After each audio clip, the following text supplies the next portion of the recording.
Gracias, presidente. Buenas noches. Al pueblo salvadoreño sobre todo, porque la mayoría de diputados igual ya se retiraron. Bueno, como siempre y congruente con la transparencia y con los principios que me caracterizan, tengo que justificar mi votación en este pleno. A veces se dice que hoy estoy con unos, mañana estoy con otros. Yo no estoy con ningún político ni con ningún ciudadano que quiera interferir, o político, partidario o electoral que quiera interferir en las votaciones que se dan en esta Asamblea Legislativa, financistas o como se quieran llamar. Un pacto entre Arena y el FMLN, dice el presidente de la República, y el problema es que aquí se legitiman. Nos servimos en bandeja de plata y caemos en el juego político. Una semana discutiendo la aprobación de una ley que debió ser en consenso por orden de la Sala de lo Constitucional y por la misma Constitución. Una semana desperdiciada, pese a que estoy de acuerdo con algunos elementos incorporados en esta ley. Esta debía obligatoriamente ser por consenso. Y no hubo consenso. Y no hubo flexibilidad, y hay que decirlo, de ninguna de las partes. De ninguna de las partes. Ni los diputados de algunas fracciones, ni tampoco el gobierno. Y eso lo quiero decir. Yo no estoy dando un voto en contra porque estaba de acuerdo con la propuesta como el gobierno la quería. Estoy dando un voto en contra porque ¿de qué sirve aprobar una ley que ya se dijo va a vetar el presidente de la República? ¿Y cuál es la diferencia entre esta y el decreto 645 por el cual voté y que tampoco ha sancionado el presidente de la República? Y es que el decreto 645, que estuvimos redactando por largas horas, el presidente dijo que lo iba a vetar sin siquiera conocer su contenido, porque ni siquiera se había terminado cuando lo dijo. En este caso el gobierno ha sido testigo de la discusión, pero legitimarán su veto sabiendo que no se incorporaron elementos solicitados por el presidente de la República. Creeré y esperaré que el presidente mejor observe y no vete, porque quien pierde es el pueblo salvadoreño, ni la Asamblea Legislativa ni el presidente de la República, es el pueblo salvadoreño. Vetar esta ley, con la cual no estoy de acuerdo por no haber sido consensada, y lo repito, sería quedarse sin herramientas el gobierno para poder contener esta emergencia ante el país. No podemos incluir en una ley secundaria restricciones constitucionales. Y es por ello que tampoco yo estuve en su momento de acuerdo con la restricción del transporte público de pasajeros. Entiendo perfectamente los argumentos técnicos que dieron los funcionarios de gobierno del Gabinete de Salud, que el transporte público de pasajeros es el principal foco de infección. Pero es que no se está pidiendo que se abra totalmente, se está pidiendo que sea de forma proporcional, escalonada y con las medidas más restrictivas a efecto de salvaguardar la salud del pueblo salvadoreño. Y además que existiera la posibilidad de verificar quiénes van a usar el transporte colectivo según las restricciones que puedan existir en su momento.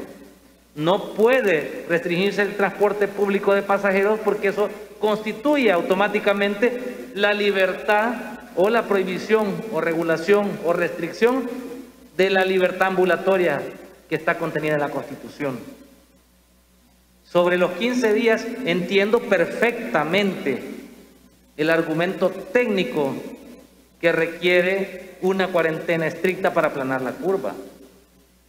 El problema es que ese argumento técnico no tiene nada que ver con lo político. O sea que el virus estuvo contenido una semana mientras nos poníamos de acuerdo, o no nos poníamos de acuerdo, para que estos 15 días cuenten a partir de la vigencia de la ley. Si hace una semana la sala revivió el decreto 555 es probable que solo se necesitaran 8 días. Pero acá, tanto diputados como miembros del gabinete de gobierno no lograron acuerdos. Ninguno quiso retroceder. Y esta herramienta no contiene todas las facultades que podría necesitar el gobierno ante una emergencia. Repito, yo no estoy en contra de unos a favor de otros, yo estoy a favor de los intereses de la población salvadoreña. Y hay puntos de discusión medulares. La declaratoria de emergencia le da las facultades al presidente de la República para poder hacer uso en algunos momentos a discreción de fondos públicos.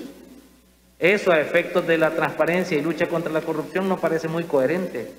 Pero estamos en un momento de emergencia. No se justifica bajo ningún punto de vista actos arbitrarios de corrupción en tiempos de emergencia. Sin embargo, los diputados no podemos permitir que la responsabilidad de no darle la herramienta al gobierno caiga sobre nosotros y que si esta pandemia se sale o se desborda y afecta a más salvadoreños, seamos nosotros los culpables. Aquí criticamos al presidente de la República por sus caprichos. Aquí decimos que al presidente no le gusta el diálogo, no le gustan los consensos, pero caemos en el mismo juego y nos prestamos a los caprichos. La Sala de lo Constitucional ordenó buscar consensos. La Constitución de la República establece que si bien hay una separación de poderes, estos deben trabajar de forma articulada. ¿Por quién? ¿Por los intereses de cada uno de los órganos o por los intereses de la población salvadoreña? Aquí siempre se aplaude cuando hay un acuerdo que, lejos de beneficiar a los salvadoreños, es producto de un capricho, y parecerá ser que esos aplausos son más de burla por haber superado a otro órgano que por saber necesariamente que esto obedece a las necesidades de la población salvadoreña.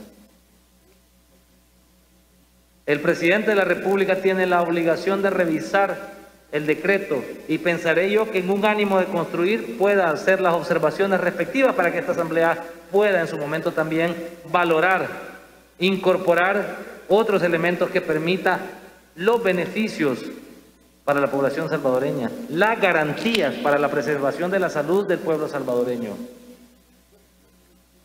Entiendo perfectamente que también la ley debe contener las medidas pertinentes para evitar los abusos de poder que reconozco se han dado. No puede existir arbitrariedad por parte de ningún órgano de Estado para poder decidir qué empresas abrir, qué empresas cerrar. Y es ahí donde existe una ambigüedad de criterios contenidos en una ley que fue decidida básicamente solo por la Asamblea Legislativa. A todo lo que el gobierno propuso se le dijo que no, y casi todo lo que propuso la Asamblea Legislativa el gobierno no estuvo de acuerdo. Creo que mientras no exista la voluntad, no van a haber consensos. Creo que mientras se piense con el hígado para tomar las decisiones que deberían de beneficiar a la población salvadoreña, no van a haber consensos. Creo que no es justificación el que el presidente de la República sea arbitrario en algunos momentos, que el presidente de la República incumpla la Constitución en algunos momentos, que el presidente de la República utilice de forma excesiva la fuerza para contener a la población, como para caer en el mismo juego como Asamblea Legislativa. Por lo tanto, no me presto a esa discusión estéril entre órganos de Estado, y en esta noche no he dado un voto favorable, esperando que la decisión que tome el presidente de la República sea para buscar nuevamente consensos pese al estire y encoge que hay entre los órganos de Estado. Repito, porque al final las decisiones que se toman en esta Asamblea Legislativa, las decisiones que se toman en Casa Presidencial, no benefician a los diputados o al presidente, benefician o perjudican a la población salvadoreña. Así es que con eso me quedo porque quería dejar en claro cuál era mi postura ante la votación.